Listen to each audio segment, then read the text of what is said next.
I don't need a mic, so I'm not gonna suffer through it. My name is Shaban. Thank you everybody for coming out. It's a wonderful event. Thank you, Jim. Thank you, Brent, for setting this up. I always like to start with the personal stuff first. I'm a father. I have 3 sons. I have 1 in college. I have 1 in high school, and I have 1 in middle school. So any mother or father who's got 3 boys running around the house knows all my furniture is stained and broken. That's how that works. I'm a football coach, and I'll talk about that a lot, and we'll refer to that later. I'm a 25-year practicing attorney, which is helpful when you're running for Attorney General. I've been good in Connecticut, New York, all the local federal courts, the U.S. Supreme Court. I've been practicing big law firm civil litigation for 25 years in New York and Connecticut, which is important because the Attorney General's office is exactly that. It is the biggest civil law firm in the state. Does all civil work. We don't prosecute crimes. We don't put bad guys in jail. That's what the state lawyer works. The Attorney General is a civil post, and that's it. Some of you may know that I was also a state representative. I served 6 years, from 2011 to 2017. I represented the 135th District. That's Reading, Easton, and Weston, 3 towns, two of which typically vote Democrat. I went all 3 towns all 3 times because I like to talk to people like people and not economic students, which is something Republicans have to get better at.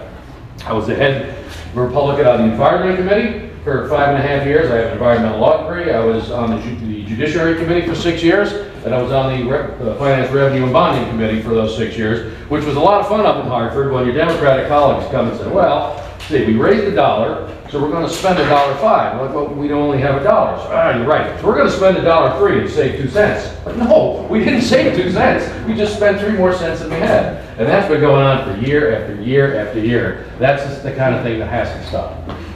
You may remember I was also the candidate for U.S. Congress in 2016. That's why I didn't run for re-election for my state house seat. I ran for U.S. Congress, but in the 4th Congressional against Jim Hines. I was happy to win at Darien, and actually I won the majority of the towns, but it was a tough election. The good news, though, is that in the 2016 congressional election, I got 125,000 votes, which is an all-time record high for any Republican who's ever run for that seat. Dee Basella never got out of the 80s, Sitnick never got out of the 80s, Chris Shays was only in the high 90s when he was winning. I got 125,000 votes a year ago. Now the bad news is the other guy got about 140,000 votes.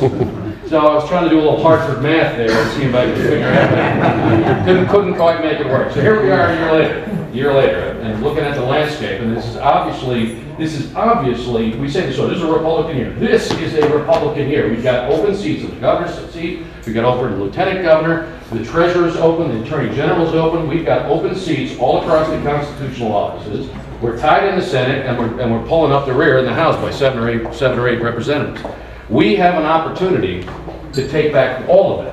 And there's 2 ways to do it. First, I'll talk about my approach to how we're going to make the Connecticut get it back on track. First is my approach to the job, and second is my approach to the election, which is probably more important. My approach to the job. I believe that our Attorney General has to know when it's time to pick up a pen, just bring a lawsuit, and when it's time to pick up a phone and make a phone call.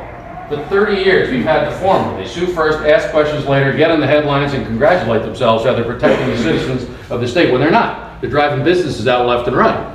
The Attorney General has to pick up the phone before it brings lawsuits and say, Mr. Businessman, Mr. Employer, whomever, we have an issue. Let's have a conversation.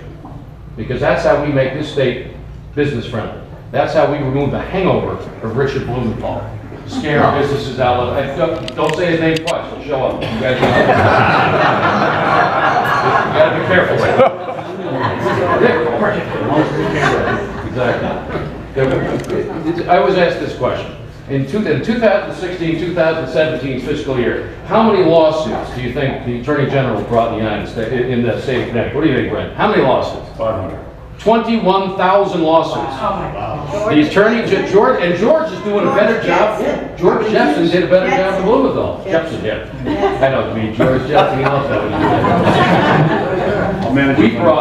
we instituted 21,000 civil suits in the state of Connecticut in the last full fiscal year. Some of which you have to bring. I mean, you have to bring lawsuits as the AG, deadbeat dads, chronic polluters. There's times to sue, but there's times not to sue. There's times to pick up the phone, and even if we shave that number by 5%, 3%, that sends a message to the business community that, guess what? This new team, this new Republican team that's in place, and I'm going to talk about team a lot, is here to help. Is here to get the state back on the right track. First day in my office, as Attorney General, I put a business liaison in the front of the house, something we've never had. You have a problem, or we have a problem, my business liaison is going to call you, or you call he or she, and have a conversation before we have a lawsuit filed. So that's my approach to the job. But my approach to the election is the most important thing, I think. Because despite the fact that I like to think, oh, people are going to come out and say, oh, who's running for AG? No, that's not what happens. The first Tuesday in November, most people vote for governor. Most people vote for governor, and then they go down the ticket. They go down the line. Most people vote for a team. And this is what I was talking about before. You guys had my palm cards. I always had the picture of the football team. I coached football for 15 years. I played semi-pro football for 15 years before that. I'm a team guy. I'm a team player. The Republican Party, the Republican ticket, the Republican team has to play as a team this time around in order to win. We're not going to know who our gubernatorial candidate is going to be till August. We know that. There's going to be a full-blown primary, 5 or 6 people. And hopefully it gets down to 3 or 4. We're not going to know. But what we can do, and we must do, is get the undertaking qualified and pass the convention and in place so we can start prepping the battlefield, pitching the team message, economic stability and predictability, prosperity for all. Team messaging starting now, starting in June. So when we do pick our gubernatorial candidate, that person hits the ground running. Because if we start in September, we're going to lose all 5, 6 races. If we start in June, we're going to win all 5, 6 races. That's the team approach that I bring. Now, so I typically end with this, because I don't want to go on too long. I want to get Jayme up here. Well, everybody's still, there's a couple of people are looking thirsty, so just remember, three things to have to take away. I'm the only candidate in any party, in both parties, running for AG, that's got 25 years, big law firm legal experience, which is exactly what the AG does. I'm the only person in either party running for AG who has that. I'm the only candidate in either party who combines that with 6 years government experience. I know what the state can do, can't do, and must do, because I was up there. I watched it, I saw it, and I'm still working on it. And on top of that, I'm the only candidate in either party that can layer on top of those two things 125,000 name recognition votes from a year ago that's going to help the entire ticket. Because that's what this is about. It's a team effort. It has to be played like a team. If we play like a team, we will win as a team. So what we need to do is get the best team members in place right now, so when the person on the top of the ticket gets in place, they hit the ground running.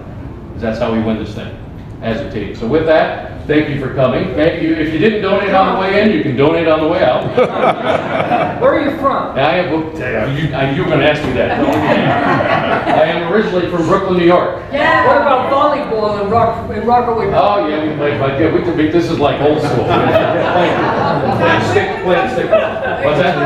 I coach football. I actually coach football in the Fairfield County Youth League, which we played Darien. We almost beat you guys this year. For Espatuck. I played semi-pro in Denver, New York, and then the last 8 years here in Connecticut. I went to college in Colorado, played a little out there, and I was at high school up in New York, upstate New York, after I moved out of Brooklyn. So, and as people say, why do you run for office? I got bad helmets in the 80s. So listen, this is, Jayme needs this, I need this. This is a fundraiser for a reason, because once we qualify for state funds, I will use, in my race, you raise $75,000 by $100 a head, you get 750-something thousand. I will use most of that funding to support the team message. It's not about Shaban for AG, it's about our team, our Republican approach is better than theirs. They've been running this thing the wrong way for 30 years. It's time to switch teams, switch players. That's what I use that funding for. So thank you again. Again, if you donated, donate. Before I want to transition to Jayme. I want to talk about why I think Jayme is the best candidate for lieutenant governor, and why I'm proud to be standing here with her now. Not only have I known Jayme for 6, 8 years, both as a state rep and as obviously a local person, but Jayme's got some of the unique experience that most of the people running for governor and lieutenant governor don't have. When guys like me were up in the legislature passing rules and legislation, and it's like, oh, we'll just make all this stuff happen. Well, you actually needed people to make this stuff happen. With Jayme's experience, not only as first elected, but also as the leadership positions on all the councils of governments, the COGs, locally and across the state, she actually knows how to make policy into people. She actually knows how to land these things where it's actually going to happen. Not everybody has that. In fact, almost nobody has that. And that's why Jayme is uniquely qualified to be our lieutenant governor. Because who's ever going to be the gubernatorial candidate actually needs a partner that can do more than cut a ribbon or wear shoes this tall. I mean, Nancy, the woman's this tall without shoes on. She's like this when she cuts the ribbon. Super nice lady, but we actually need, again, team. We need a team that can actually help the people of the state of Connecticut, and Jayme is that person. So on behalf of me, thank you for coming, and now the star of the evening. Paid for by Shaban for AG, John M. Whitcomb Treasurer. I'm John T. Shaban, and I approve this message.